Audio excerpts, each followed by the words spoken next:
बचपन के प्यार हलो कैसे भूलैली गे। बचपन के प्यार हलो कैसे भूलैली गे। तोड़ देली दिलावा हमारा के छौड़ी, चल गेली अपन ससुराल गे छौड़ी।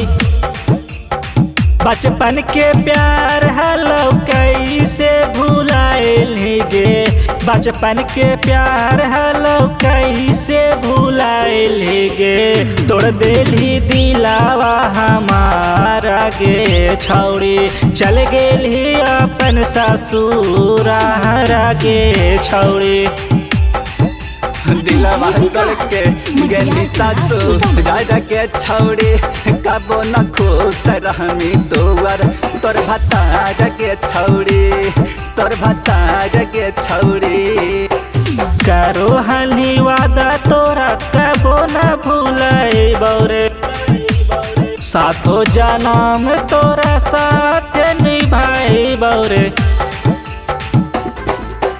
करो हनी वादा तोरा कबो न भूलैबौ रे। साथो जन्म तोरा साथ निभाइबौ रे। हमरे में बसौ हलो तोर परनावा गे। हमरा के छोड़ी गईली दूसरा के आगनावा गे।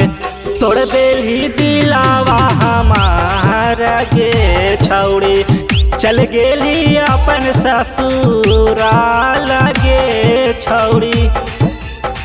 दिलवा लगा के तो दाग देनी गे, दोसर डोली चढ़ी छौड़ी।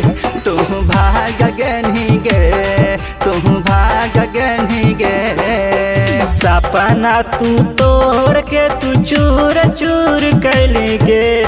मरेला तू हमारा मजबूर कैली गे। सौरभ के नामावा पर ठोक देली की लागे।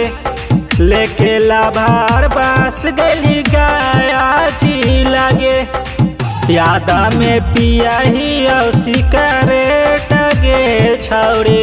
हो गए दुनिया अंधार गे छौड़ी। तोड़ देली दिलावा हमारा गे छौड़ी, चल गेली अपन ससुराल गे छौड़ी।